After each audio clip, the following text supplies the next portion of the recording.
sem querer, querendo. Quando menos se espera, todo mundo está dizendo, repetindo. O uso do gerúndio virou expressão corrente. Mais do que isso, uma construção exagerada, uma praga, conforme reportagem publicada no Estadão, que mostra a campanha das operadoras de telemarketing em reduzir o gerundismo. Ele que ganhou inimigos declarados no Orkut, que não é o melhor lugar da defesa da língua portuguesa, cabe lembrar.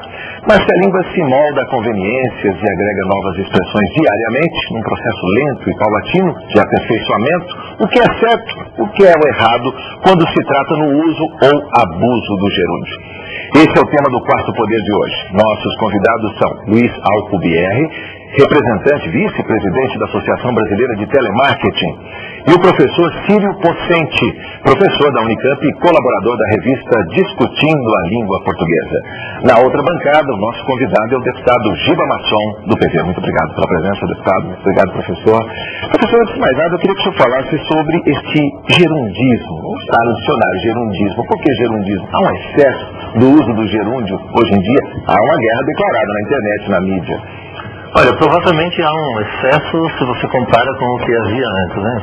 Sempre há uma medida que funciona como um critério.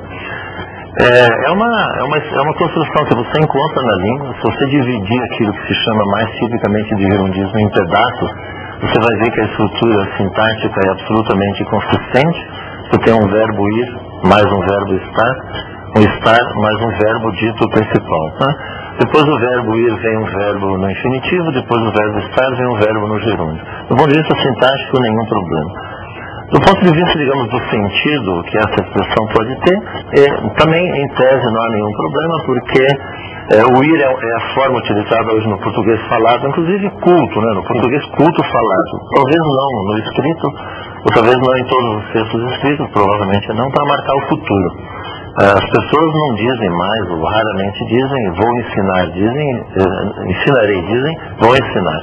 Provavelmente as aulas de português, no dia em que se dá aula de futuro, se abrem assim: hoje vamos estudar o futuro.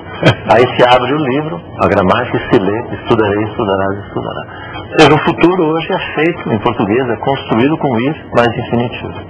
E o gerúndio é uma forma verbal que marca, digamos, alguma duração, algum aspecto de duração. Então não há nenhum problema, em tese, em você usar uma construção que tem um verbo auxiliar, um outro verbo auxiliar nessa ordem, ir mais estar, e depois um verbo no gerúndio, se essa construção toda for relativa a um evento que vai ocorrer no futuro e que é durativo de alguma maneira, né? Então, por exemplo, no ano que vem eu vou estar morando em Campinas. Nenhum problema, eu vou estar morando em Campinas. O que provavelmente se tornou um problema, e quem esclareceu isso, a meu ver, muito bem, foram duas linguistas da USP, cujo texto eu li, que se chamam Ivani Viotti e Scher, puxa, eu esqueci o nome da Scher, Ana Scher, que mostraram que o problema dessa construção, essa construção é provavelmente um problema quando ela aparece com um verbo que é, digamos, tem um sentido de acabamento. Então, se o verbo estar é durativo e o gerúndio implica duração, mas o verbo não aceita duração, então você tem uma espécie de incongruência. É por isso que aquela que dói nos ouvidos, né, professor? Aí depende um pouco do ouvido, porque no ouvido de quem diz não dói, né? Então, dói em certos ouvidos, educados num outro padrão, e não dói, evidentemente, no ouvido de muita gente jovem, moderna, etc., porque isso conota exatamente essa modernidade, sem ser digamos assim, né? Então, provavelmente é por isso que uma expressão do tipo vou estar enviando o seu documento soa um pouco estranha, porque enviar o documento, em tese, é uma ação relativamente instantânea. Eu envelopo e entrego. Eu vou estar enviando documentos o dia inteiro, em tese seria uma construção usual. O que você vai fazer amanhã? Vou estar enviando documentos. Vou estar fazendo cópias xerox. Ora, vou estar fazendo xerox do seu RG amanhã, é provavelmente estranho, porque isso em tese implicaria que você vai demorar um dia para fazer aquela xerox. Isso é instantâneo. Então acho que esse é o lugar da incongruência que torna aparentemente essa construção abusiva. Um pouquinho mais. Há quem diga que essa construção veio do inglês.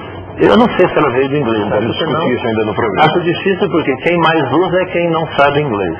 Portanto, é meio complicado. Então, suponhamos que ela tenha vindo de uma outra língua também. Mas ela só poderia se firmar em português se a estrutura do português aceitasse a estrutura do inglês.